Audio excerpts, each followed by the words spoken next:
जंगल के किनारे जहां सूरज की किरणें भी पूरी तरह नहीं पहुंचती थीं, वहां मिट्टी की एक टूटी फूटी झोपड़ी में रुकैया अपनी छोटी सी दुनिया में जी रही थी। 30 साल की रुकैया के चेहरे पर जिंदगी की सख्तियां साफ झलकती थीं। उसकी आंखों में झुर्रियां थी, माथे पर चिंता की लकीरें थी, लेकिन फिर भी एक अजीब सी चमक थी। वह चमक जो सिर्फ ईमान की ताकत से आती है। उसके दिल में बस एक ही आस थी, अल्लाह पर भरोसा। उसकी जिंदगी का हर लम्हा एक इम्तिहान था। भूख, बेबसी और बच्चों की मासूम पुकारें उसे हर पल तोड़ रही थी, लेकिन वह हर रात सजदे में गिरकर आंसुओं के साथ अल्लाह से अपनी तकदीर बदलने की दुआ मांगती थी। रुकिया के 2 बच्चे थे, 7 साल का बेटा हसन और 5 साल की बेटी फातिमा। दोनों मासूम, भूख से बिलखते, फिर भी अपनी माँ की गोद में सुकून ढूंढते। उनके पिता यूसुफ 3 साल पहले एक बीमारी में चल बसे थे। यूसुफ एक मजदूर था जो दिन रात मेहनत करके अपने परिवार के लिए रोटी लाता था, लेकिन जब वह गया तो रुकिया के पास कुछ भी नहीं बचा। न पैसा, न जमीन, बस एक टूटी झोपड़ी और यूसुफ की आखिरी नसीहत, रुकिया, अल्लाह का बंदा कभी भूखा नहीं रहता। लेकिन आज उस जुमले पर यकीन रखना कितना मुश्किल हो गया था। रुकिया की झोपड़ी गांव से कटकर जंगल के पास थी। वहां न कोई पड़ोसी था जो मदद करे, न कोई रास्ता जो आसानी से गांव तक ले जाए। रुकिया हर सुबह उठती, अपने बच्चों को गले लगाती और फिर दिन की जद्दोजहद में निकल पड़ती। कभी जंगल से लकड़ियां बीन कर बेचती, कभी गांव में छोटे मोटे काम ढूंढती, लेकिन हर बार उसे खाली हाथ लौटना पड़ता। उसका दिल कहता था कि अल्लाह उसकी सुन रहा है, लेकिन उसका पेट और उसके बच्चों की भूख उसे हर पल चीख चीख कर पूछ रही थी। सूरज ढल रहा था, झोपड़ी के बाहर हवा में ठंडक बढ़ रही थी और आसमान पर काले बादल मंडरा रहे थे। रुकिया अपने बच्चों को देख रही थी जो मिट्टी के फर्श पर बैठे एक पुरानी चटाई पर खेलने की कोशिश कर रहे थे। हसन ने अपनी छोटी बहन से कहा, फातिमा, आज माँ रोटी बनाएगी ना? फातिमा की बड़ी बड़ी आंखें उम्मीद से चमक उठीं। हाँ भाई, माँ ने कहा था आज कुछ अच्छा बनेगा।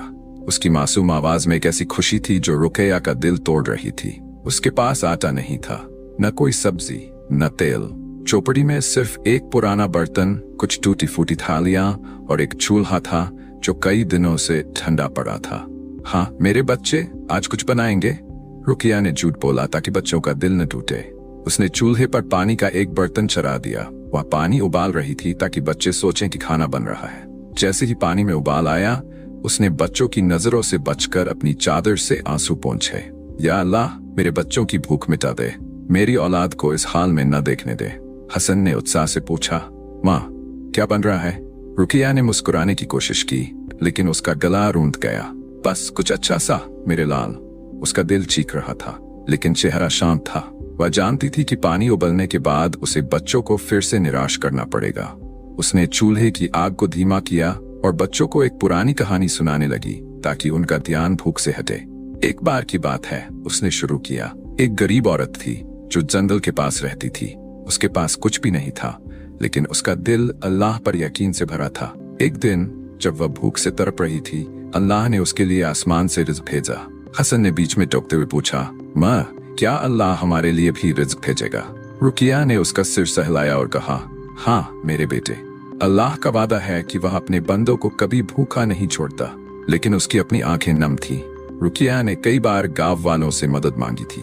वह गांव की गलियों में अपनी आबरू को बचाते हुए चुपके से दरवाजे खटखटाती थी, लेकिन हर बार उसे खाली हाथ लौटना पड़ता। गांव की औरतें उसे ताने मारती, रुकिया हर बार मदद मांगने आ जाती हो, अपने बच्चों को काम पर क्यों नहीं भेजती? एक पड़ोसी साहब जिनके पास गांव की सबसे बड़ी हवेली थी ने एक बार सख्त लहजे में कहा था, हम सबके पास अपने खर्चे हैं, हर बार तुम्हें खिलाना मुमकिन नहीं। रुकिया ने सिर झुका लिया था, लेकिन उसके दिल में एक दर्द उठा था।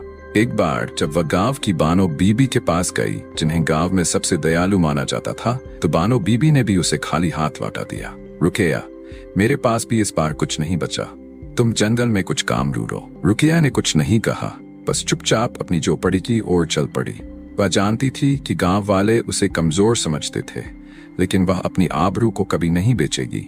मेरी बांग का मालिक सिर्फ अल्लाह है, उसने खुद से कहा और अपनी तस्बीह को मजबूती से पकड़ा। रात के सन्नाटे में जब बच्चे सो गए, रुकिया ने अपनी तस्बीह निकाली।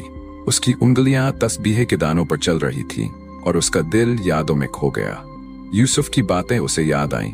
वह एक मजदूर था, लेकिन उसका दिल बादशाहों से बड़ा था। जब भी रुकिया उदास होती, यूसुफ उसे गले लगाकर कहता, देखो रुकिया, ये दुनिया एक इम्तिहान है। अल्लाह जिसे आजमाता है उसी को इनाम भी देता है। सब्र रखो, हमारा रिज्क हमारे पास जरूर आएगा। एक बार जब उनके पास खाने को कुछ नहीं था, यूसुफ जंगल में गया और कुछ जंगली फल तोड़ लाया। उसने हंसते हुए कहा था, देखा, अल्लाह ने जंगल में भी हमारा इंतजाम कर दिया। उस रात उन्होंने फल खाए और अल्लाह का शुक्र अदा किया। रुकिया को याद आया कि कैसे यूसुफ हर रात नमाज पढ़ता और कहता, जब तक अल्लाह पर यकीन है कोई मुसीबत हमें हरा नहीं सकती। लेकिन अब यूसुफ नहीं था और रुकिया को लगता था कि उसका सब्र भी जवाब दे रहा है। यूसुफ की बीमारी के आखिरी दिन रुकिया को याद आए। वह बिस्तर पर लेटा था, उसकी सांसें धीमी हो रही थीं। उसने रुकिया का हाथ पकड़ा और कहा, रुकिया, मेरे जाने के बाद तुम अकेली नहीं हो। अल्लाह तुम्हारा रखवाला है, मेरे बच्चों को भूखा न रहने देना। रुकिया ने वादा किया था, लेकिन अब वह वादा निभाना कितना मुश्किल लग रहा था। उसने सजदे में सिर झुकाया और रोते हुए कहा, या अल्लाह, मुझे ताकत दे, मेरे बच्चों को भूखा न रहने दे। अगली सुबह फातिमा ने अपनी माँ की गोद में सिर रखकर कहा, माँ, मेरे पेट में चूहे दौड़ रहे हैं। उसकी मासूम आवाज ने रुकिया का दिल तोड़ दिया। हसन ने अपनी बहन को चुप कराने की कोशिश की, लेकिन उसकी अपनी आंखें भी नम थीं। माँ, बस एक रोटी दे दो, मैं और नहीं मांगूंगा, उसने धीमी आवाज में कहा। रुकिया ने बच्चों को गले लगाया और कहा, मेरे बच्चे, अल्लाह बहुत बड़ा है, वो हमारी सुन रहा है। लेकिन जैसे ही वह रसोई की ओर गई, उसकी आंखों से आंसू बह निकले। या अल्लाह, मैं अपनी औलाद को क्या जवाब दूं?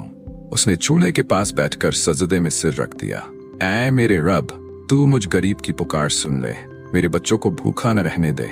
उसने बच्चों को पास बुलाया और कहा, आज हम अल्लाह से दुआ करेंगे। उसने दोनों बच्चों को अपने साथ बिठाया और सूरा फातिहा पढ़ने लगी।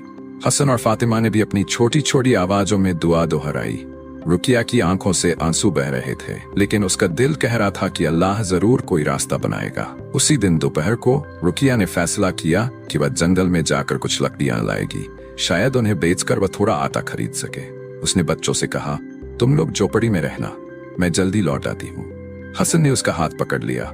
माँ, जंगल में अंधेरा हो रहा है, मत जाओ।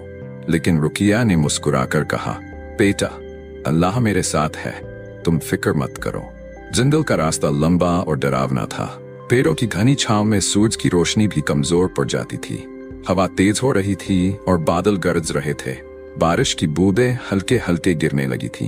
रुकिया ने अपनी चादर को कसकर लपेटा और जंगल की गहराइयों में चली गई। उसे नहीं पता था कि यह रात उसकी जिंदगी बदल देगी। जंगल में सन्नाटा था, सिर्फ हवा की सनसनाहट और पत्तियों की सरसराहट सुनाई दे रही थी। रुकिया ने कुछ सूखी टहनियां इकट्ठी की और अपने बोझे को बांधने लगी। तभी दूर से एक अजीब सी रोशनी दिखी। वह रोशनी नरम थी, लेकिन उसमें कुछ रहस्यमय था।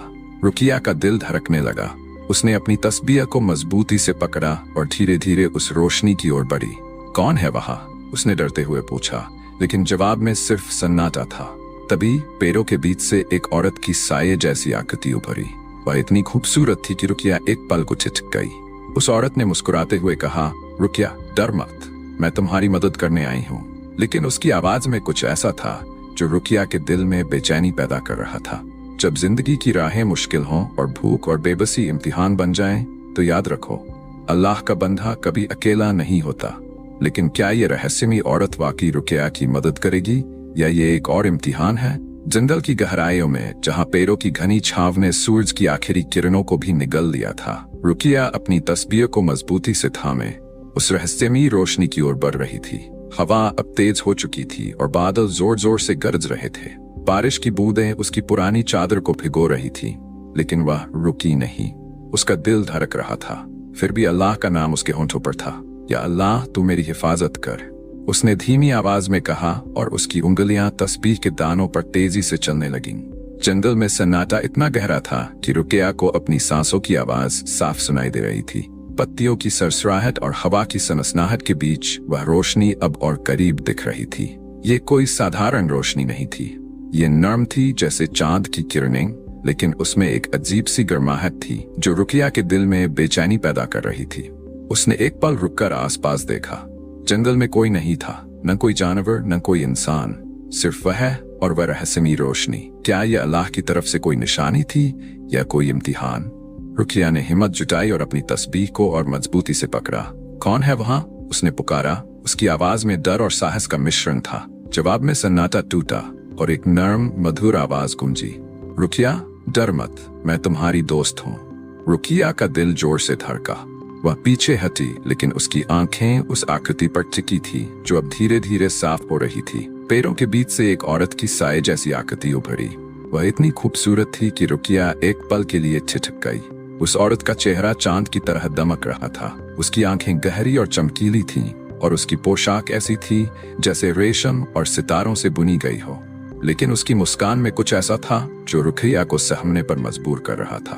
वह औरत धीरे धीरे रुकिया के करीब आई और बोली, मैं जानती हूँ रुकिया कि तुम और तुम्हारे बच्चे भूखे हैं।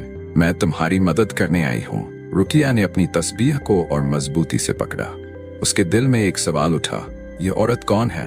उसने साहस जुटाकर पूछा, आप कौन हैं और आपको मेरा नाम कैसे पता? उस औरत ने हल्के से हंसते हुए कहा, मैं इस जंगल की रानी हूँ। लोग मुझे जिन्नजादी कहते हैं। मैं वह दे सकती हूँ जो तुम मांगोगी, खाना, दौलत, सुख। उसकी आवाज में एक अजीब सी मिठास थी, लेकिन रुकिया के दिल में बेचैनी बढ़ रही थी।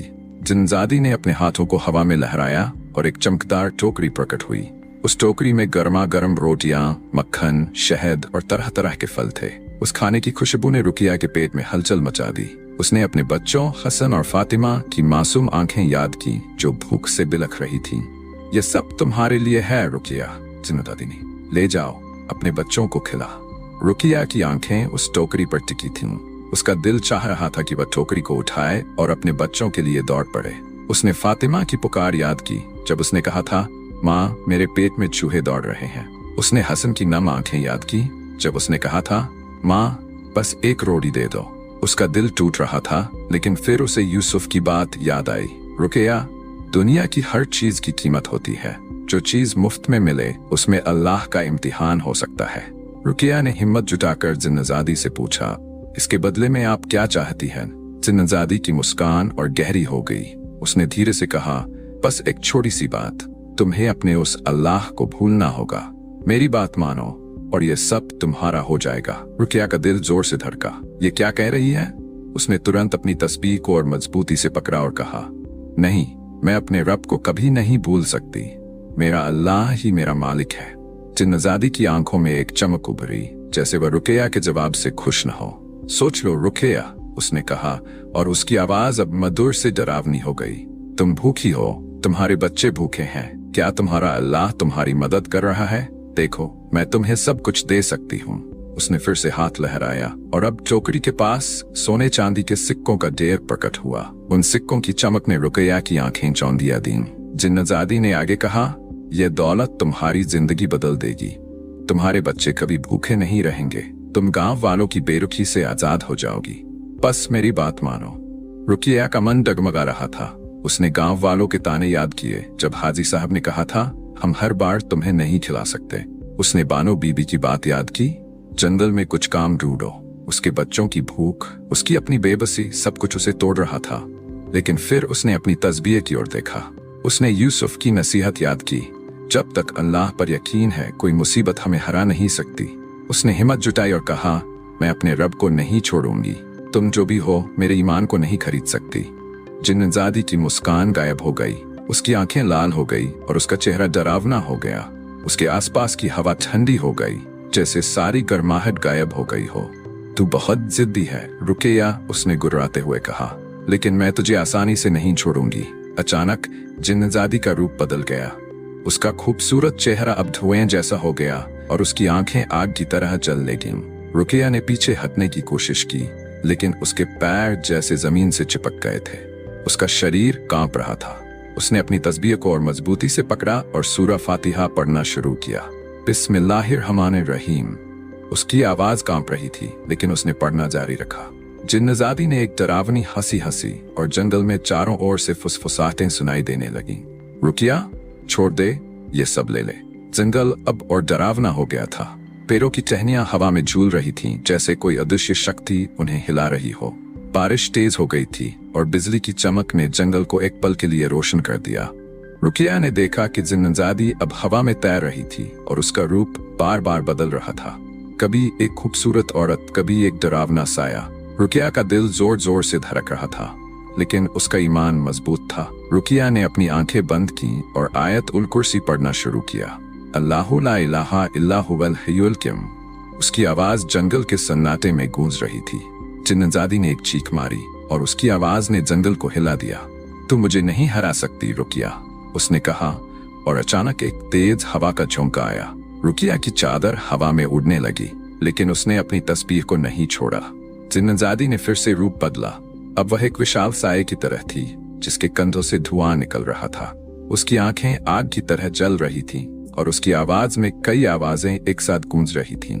तुझे मेरी ताकत का अंदाजा नहीं रुकिया, मैं तुझे और तेरे बच्चों को मिटा सकती हूँ। रुकिया ने अपनी आंखें खोली और दृढ़ता से कहा, तू चाहे जो हो, मेरा रब तुझसे बड़ा है। उसने फिर से आयत उल कुर्सी पढ़ना शुरू किया और इस बार उसकी आवाज में एक अजीब सी ताकत थी। जंगल में एक तेज रोशनी चमकी और जिन्नजादी पीछे हटी। उसकी चीखें धीमी पड़ गई, लेकिन वह पूरी तरह गायब नहीं हुई। क्या यह अल्लाह की रहमत थी? रुकिया का दिल उम्मीद से भर गया, लेकिन वह जानती थी कि यह इम्तिहान अभी खत्म नहीं हुआ था। जिन्नजादी ने फिर से मुस्कुराते हुए कहा, यह तो बस शुरुआत है रुकिया, मैं फिर आऊंगी। और इसके साथ ही वह धुएं की तरह गायब हो गई। रुकिया जंगल के बीच में अकेली खड़ी थी। बारिश अब धीमी हो रही थी, लेकिन उसका दिल अभी भी धड़क रहा था। वह जिन्नजादी थी या कोई और शक्ति? उसने अपनी तस्बीह को चूमा और अल्लाह का शुक्र अदा किया। या अल्लाह, तूने मुझे आजमाया और मैं तेरे सामने झुकी। अब मेरे बच्चों की हिफाजत कर। रुकिया ने अपनी लकड़ियों का बोझा उठाया और तेजी से अपनी चौपड़ी की ओर चल पड़ी। जंगल का रास्ता अब और डरावना लग रहा था। हर पेड़, हर छाया उसे जिन्नजादी की याद दिला रही थी। क्या वह फिर आएगी? क्या ये सब एक सपना था? रुकिया ने अपने बच्चों की याद की और उसका डर हिम्मत में बदल गया। मुझे अपने बच्चों के पास जाना है। जब वह चौपड़ी के पास पहुंची तो उसने देखा कि हसन और फातिमा दरवाजे पर खड़े थे। हसन ने दौड़कर उसे गले लगाया। माँ, तुम इतनी देर कहाँ थी? हमें डर लगा था। फातिमा ने उसकी चादर पकड़ ली और कहा, माँ, तुम गीली हो गई। रुकिया ने दोनों को गले लगाया और कहा, मेरे बच्चे, मैं ठीक हूँ, अल्लाह ने मेरी हिफाजत की। लेकिन उसने जिन्नजादी के बारे में कुछ नहीं बताया। उस रात जब बच्चे सो गए, रुकिया ने अपनी तस्बीह निकाली। उसने सजदे में सिर रखा और अल्लाह से दुआ मांगी, या रब, तूने मुझे आजमाया, मेरे ईमान मजबूत कर, मेरे बच्चों को भूख से बचा। उसके दिल में एक अजीब सी बेचैनी थी। जिन्नजादी की बातें उसके कानों में गूंज रही थीं। तुम्हारा अल्लाह तुम्हारी मदद नहीं कर रहा, मैं तुम्हें सब कुछ दे सकती हूँ। रुकिया ने अपनी आंखें बंद की और यूसुफ की बात याद की, जब दुनिया तुम्हें धोखा दे तब अल्लाह पर यकीन रख। उसने सूरा बकरा की आयतें पढ़ी और अपने दिल को तसल्ली दी, यही एक इम्तिहान है और मैं हार नहीं मानूंगी। जब मुसीबतें और डर तुम्हें घेर ले तो याद रखो, अल्लाह का नाम ही तुम्हारा डाल है। रुकिया की कहानी हमें सिखाती है कि दुनिया की हर चमक और लालच के पीछे एक इम्तिहान हो सकता है, लेकिन जो अपने ईमान पर कायम रहे, अल्लाह उसकी हर पुकार सुनता है। अब सवाल यह है कि क्या जिन्नजादी फिर लौटेगी और क्या रुकिया का ईमान इस इम्तिहान में और मजबूत होगा? रुकिया अपनी मिट्टी की झोपड़ी में बैठी थी।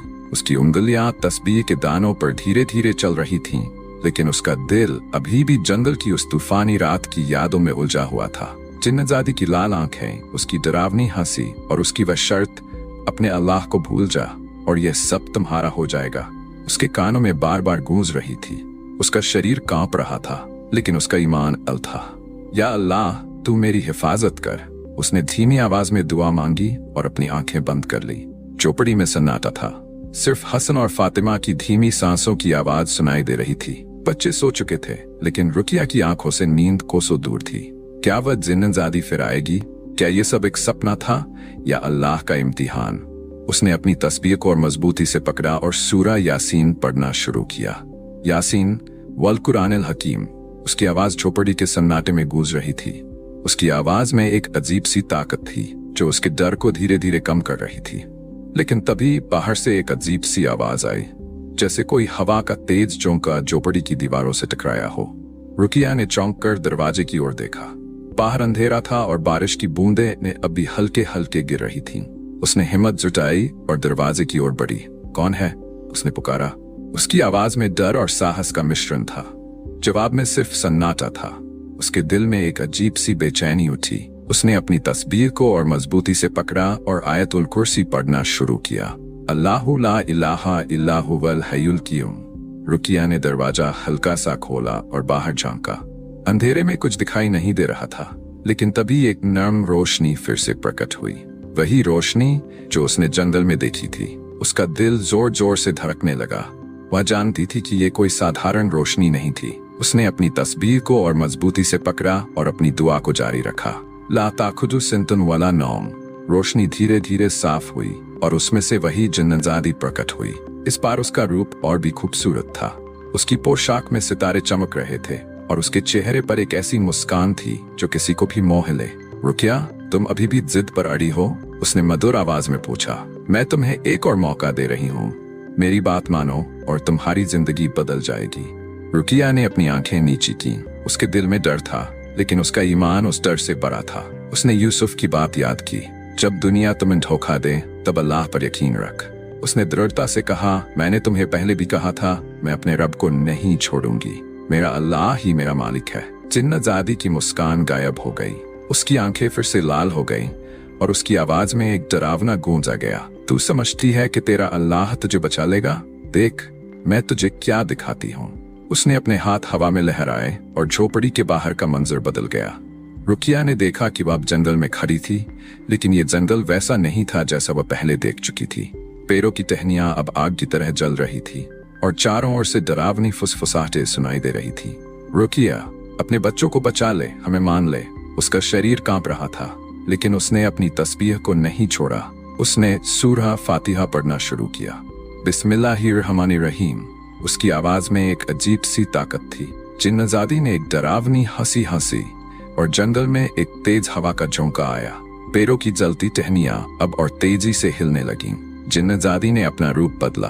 अब वह एक विशाल साये की तरह थी, जिसके कंधों से धुआं निकल रहा था। उसकी आंखें आग की तरह जल रही थीं और उसकी आवाज में कई आवाजें एक साथ गूंज रही थीं। तुझे मेरी ताकत का अंदाजा नहीं रुकिया। मैं तुझे और तेरे बच्चों को मिटा सकती हूँ। रुकिया ने अपनी आंखें बंद की और जोर से कहा, मेरा रब तुझसे बड़ा है, तुम मुझे डरा नहीं सकती। उसने आयतुल कुर्सी को और जोर से पढ़ना शुरू किया। लाखुजुहु सिंतुन वला नौम। उसकी आवाज जंगल के सन्नाटे में गूंज रही थी। अचानक एक तेज रोशनी चमकी और जिन्नजादी पीछे हटी। उसकी चीखें धीमी पड़ गई, लेकिन वह अभी भी वहां थी। जिन्नजादी ने फिर से कहा, तू बहुत जिद्दी है रुकिया, लेकिन मैं तुझे तोड़ दूंगी। उसने अपने हाथ लहराए और रुकिया ने एक भयानक मंजर देखा। उसकी आंखों के सामने हसन और फातिमा की तस्वीर उभरी। दोनों बच्चे एक अंधेरे गड्ढे में थे और उनके चेहरों पर डर और भूख साफ दिख रही थी। हसन रोते हुए चीख रहा था, माँ हमें बचा लो। फातिमा की छोटी सी आवाज गूंजी, माँ हमें भूख लगी है। रुकिया का दिल टूट गया। यह सच था या जिन्नजादी का जादू? उसकी आंखों से आंसू बहने लगे। उसने अपने बच्चों की मासूम आवाजें याद की जब वे भूख से बिलखते थे। माँ मेरे पेट में चूहे दौड़ रहे हैं, फातिमा ने कहा था। माँ बस एक रोटी दे दो, हसन ने पुकारा था। उसका दिल चीख रहा था, लेकिन फिर उसे यूसुफ की बात याद आई। रुकिया, अल्लाह का बंदा कभी भूखा नहीं रहता। उसने अपनी आंखें बंद की और रोते हुए कहा, या अल्लाह मेरे बच्चों की हिफाजत कर, मुझे ताकत दे। उसने सूरह नास पढ़ना शुरू किया। कुल औजु बिरबिन नास। उसकी आवाज में दर्द था, लेकिन उसका ईमान अटल था। जिन्नजादी ने एक चीख मारी और उसका रूप और डरावना हो गया। अब वह एक विशाल राक्षसी आकृति की तरह थी, जिसके हाथों से आग निकल रही थी। तू हार मान ले रुकिया, तेरे बच्चे मेरे कब्जे में हैं। रुकिया ने हार नहीं मानी। उसने अपनी तस्बीह को और मजबूती से पकड़ा और सूरह फलक पढ़ना शुरू किया। कुल औजु बिरबिल फलक। उसकी आवाज में अब डर कम और यकीन ज्यादा था। जंगल में एक अजीब सी शांति छा गई। जिन्नजादी की चीखें धीमी पड़ गई और उसका डरावना रूप धुएं की तरह बिखरने लगा। एक तेज रोशनी ने जंगल को रोशन कर दिया। रुकिया ने अपनी आंखें खोली और देखा कि वह फिर से अपनी झोपड़ी के बाहर खड़ी थी। जिन्नजादी गायब हो चुकी थी और बारिश भी रुक गई थी। क्या यह सब एक वहम था या अल्लाह की तरफ से एक इम्तिहान? उसने जल्दी से झोपड़ी में प्रवेश किया और अपने बच्चों को देखा। हसन और फातिमा शांति से सो रहे थे। उनकी मासूम चेहरों पर सुकून था, जैसे कोई बुरा सपना उन्हें छू भी नहीं सका था। रुकिया की आंखों से आंसू बह निकले। उसने अपने बच्चों को गले लगाया और अल्लाह का शुक्र अदा किया। या रब, तूने मेरे ईमान को आजमाया और मैं तेरे सामने झुकी। मेरे बच्चों की हिफाजत कर। लेकिन उसे अंदर ही अंदर एक बेचैनी थी। जिन्नजादी ने कहा था कि वह फिर आएगी। रुकैया जानती थी कि ये इम्तिहान अभी खत्म नहीं हुआ था। उसने अपनी तस्बीह निकाली और पूरी रात दुआएं मांगती रही। या अल्लाह, मुझे और मेरे बच्चों को हर बला से बचा। उसने सूरह बकरह की आयतें पढ़ी और उसका दिल धीरे धीरे सुकून से भर गया। उसने यूसुफ की बात याद की, जब दुनिया तुम्हें धोखा दे तब अल्लाह पर यकीन रख। अगली सुबह रुकिया ने बच्चों को जंगल की घटना के बारे में कुछ नहीं बताया। वह नहीं चाहती थी कि उनके मासूम दिलों में डर बैठ जाए। उसने हसन और फातिमा को गले लगाया और कहा, मेरे बच्चे, अल्लाह हमारी हिफाजत कर रहा है, तुम फिक्र मत करो। उसने अपनी लकड़ियां बेचने के लिए गांव जाने का फैसला किया। शायद वह थोड़ा आटा खरीद सके ताकि बच्चों को एक रोटी तो मिले। जब वह गांव की गलियों में पहुंची तो उसने देखा कि लोग उसे अजीब नजरों से देख रहे थे। एक औरत ने फुसफुसाते हुए अपनी सहेली से कहा, रुकिया रात को जंगल में थी, शायद उसने कोई जादू सीख लिया है।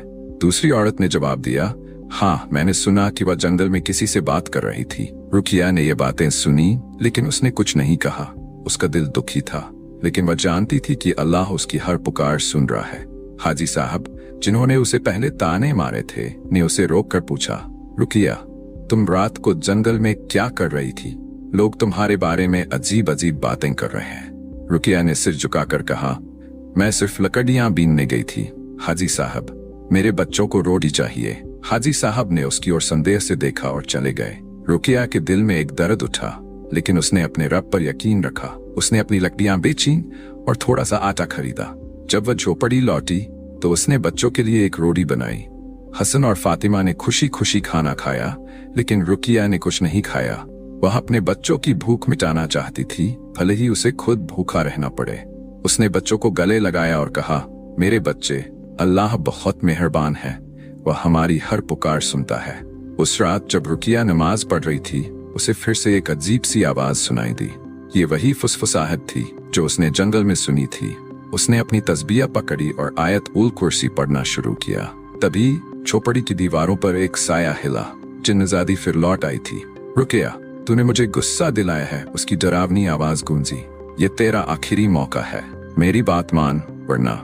रुकिया ने अपनी आंखें बंद की और जोर से कहा, मैं सिर्फ अपने रब की बात मानती हूँ। जिन्नजादी की चीख ने झोपड़ी को हिला दिया। चारों ओर से फुसफुसाहटें फिर से शुरू हो गई। रुकिया, हार मान ले, अपने बच्चों को बचा ले। रुकिया ने अपनी तस्बीह को और मजबूती से पकड़ा और सूरह इखलास पढ़ना शुरू किया। कुन हुवल्लाहु अहद। उसकी आवाज में अब कोई डर नहीं था। वह जानती थी कि ये इम्तिहान उसका आखिरी इम्तिहान हो सकता है। क्या जिन्नजादी उसे तोड़ पाएगी या रुकिया का ईमान उसे बचा लेगा? जब डर और लालच तुम्हारे ईमान को आजमाए तो अल्लाह का नाम ही तुम्हारी ताकत है। रुकिया की कहानी हमें सिखाती है कि सच्चा ईमान वह है जो हर मुसीबत में मजबूत रहे। लेकिन अब सवाल यह है कि क्या जिन्नजादी का इम्तिहान खत्म हो गया है या रुकिया के लिए अभी और बड़ा इम्तिहान बाकी है? रुकिया अपनी झोपड़ी में सजदे में थी। उसकी तस्बीह की उंगलियां दानों पर तेजी से चल रही थीं। जिन्नजादी की डरावनी फुसफुसाहटें अभी भी उसके कानों में गूंज रही थीं। रुकिया, ये तेरा आखिरी मौका है। उसकी आवाज में एक ऐसी ताकत थी जो रुकिया के दिल को दहला रही थी। लेकिन रुकिया का ईमान अब पहले से कहीं ज्यादा मजबूत था। उसने अपनी तस्बीह को मजबूती से थामा और सूरह इखलास पढ़ना शुरू किया। कुल हुवल्लाहु अहद। उसकी आवाज में न डर था न हिचकिचाहट। वह जानती थी कि यह उसका आखिरी इम्तिहान हो सकता है। झोपड़ी में सन्नाटा था, लेकिन बाहर का माहौल बदल रहा था। हवा तेज हो गई थी और बारिश की बूंदें फिर से जोर पकड़ रही थीं। जंगल का सन्नाटा अब झोपड़ी तक पहुंच चुका था। रुकिया ने अपनी आंखें बंद की और अल्लाह से दुआ मांगी, या रब, तू मेरे बच्चों की हिफाजत कर, मुझे इस इम्तिहान में कामयाब कर। तभी एक तेज हवा का झोंका आया और झोपड़ी का दरवाजा जोर से खुल गया। जिन्नजादी फिर से प्रकट हुई। इस बार उसका रूप न खूबसूरत था न डरावना। वह एक साधारण औरत की तरह थी, लेकिन उसकी आंखों में एक गहरी चमक थी। रुकिया, तूने मुझे कई बार हराया, उसने धीमी आवाज में कहा, लेकिन यह तेरा आखिरी इम्तिहान है। अगर तू अब भी मेरी बात नहीं मानेगी तो मैं तुझे और तेरे बच्चों को हमेशा के लिए बर्बाद कर दूंगी। रुकिया ने अपनी तस्बीह को और मजबूती से पकड़ा। उसके दिल में डर था, लेकिन उसका यकीन उस डर से बड़ा था। उसने दृढ़ता से कहा, तू चाहे जितना डर दिखा ले, मैं अपने रब को नहीं छोड़ूंगी। मेरा अल्लाह ही मेरा मालिक है। जिन्नजादी की आंखों में एक चमक उभरी, लेकिन इस बार वह गुस्से की नहीं बल्कि किसी और भाव की थी। जिन्नजादी ने एक गहरी सांस ली और कहा, रुकिया, मैं कोई साधारण जिन्न नहीं हूँ। मैं अल्लाह की मखलूक हूँ जिसे तेरे ईमान को आजमाने के लिए भेजा गया था। तेरा सब्र, तेरा तवक्कुल और तेरा ईमान इतना मजबूत है कि मैं तुझे हिला भी नहीं सकी। रुकिया की आंखें आश्चर्य से फैल गईं।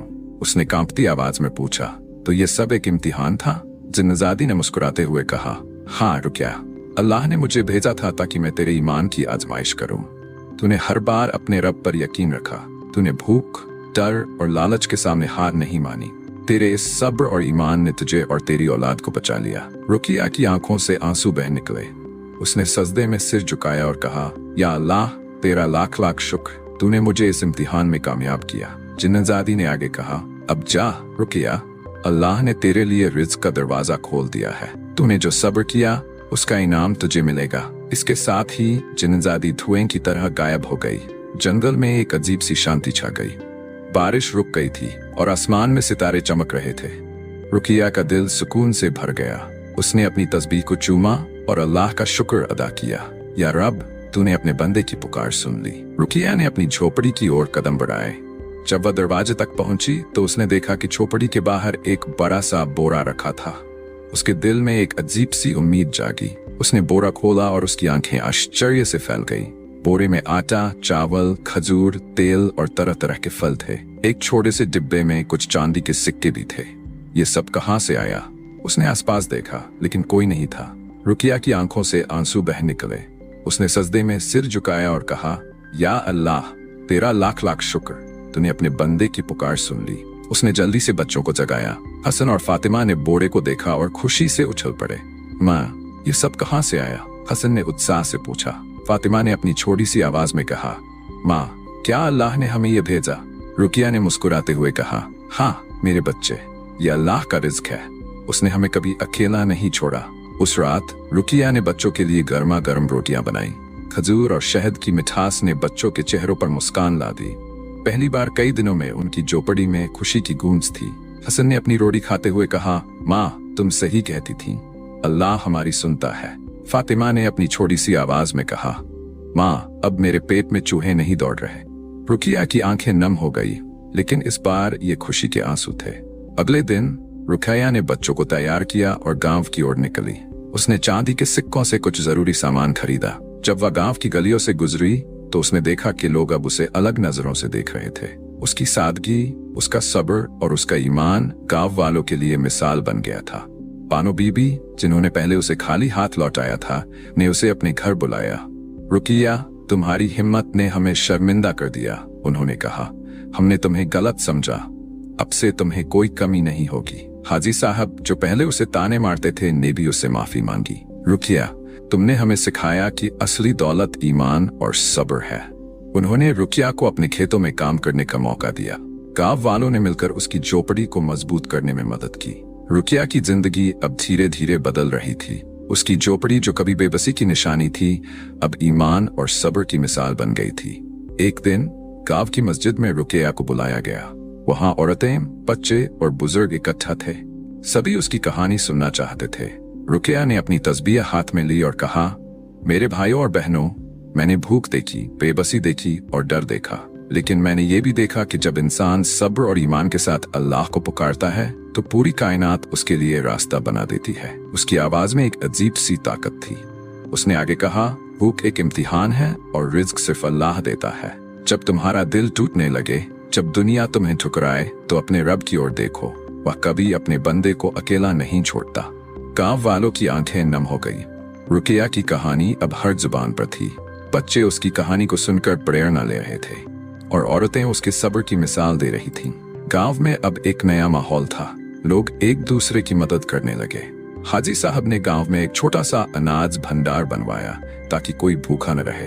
बानो बीबी ने गांव की औरतों को इकट्ठा किया और रुकिया के लिए एक नई चादर और कुछ कपड़े भेंट किए। रुकिया की झोपड़ी अब सिर्फ एक घर नहीं थी, बल्कि ईमान और तवक्कुल की निशानी थी। हर रात रुकिया अपने बच्चों को गले लगाती और उनके लिए दुआ मांगती, या अल्लाह, मेरे बच्चों को हमेशा अपनी हिफाजत में रख।